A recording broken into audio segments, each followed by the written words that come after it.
Well, I really like to speak in public. And what I really like is the larger the group, the more people learn from each other. Oftentimes, when people come to the front of the room, you don't know it, but what they have to say hits you in a very deep way.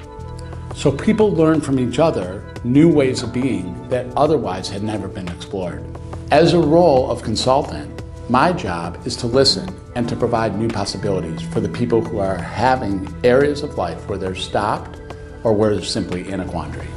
In the world of speaking, one of the things I bring forth is the process of inquiry. And what I mean by that is, if we get to an answer, we've actually gotten off the road. What we move forward with is asking questions, creating new possibilities, moving forward into creating new ways of looking at things that otherwise we thought we had answers to. Another thing about being a public speaker is when someone comes to the front of the room and shares, or someone raises their hand and shares, whether it be a question or an area in life that they're working with, oftentimes many people, 20 or 30 other people in the room, are sharing the exact same concerns. So this person becomes a spokesman for all these other people in the room, and in the speaking and in the interaction, new ways of being emerge.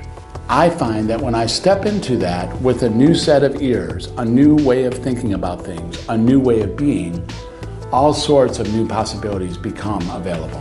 Sometimes people will attend places where I'm speaking or where I'm consulting, and it won't be about them. It'll be about someone they know, someone in their family, a friend, someone that they're concerned about with respect to mental illness. This isn't the only model that works anymore. We are societal beings. We are communicative beings. And in fact, when we're with more than one person, we can learn and we can transform. And because one-to-one isn't the only workable model, I can impact a great number of people in speaking, consulting, and advising positions that otherwise were thought to not be able to have the simple, intimate effect that a one-to-one relationship does. One of the big questions we have is, what is mental illness? What is normalcy? And both of these things are entirely unclear and vague. Over the last 100 years, the one-to-one model, coming in and being seen by one person at a time, is the model that's been utilized.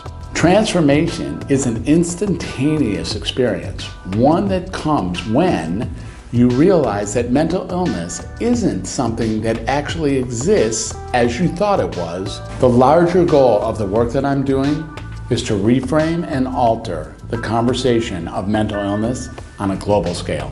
If you're involved with an organization and this is interesting to you, please reach out to me. If it's a good match, I'm available to speak to a group of any size, from 2 to 1,000, looking at different ways of exploring this notion of mental illness and exploring new ways of creating freedom, self-expression, and creativity moving forward. Instantaneous transformation is actually available.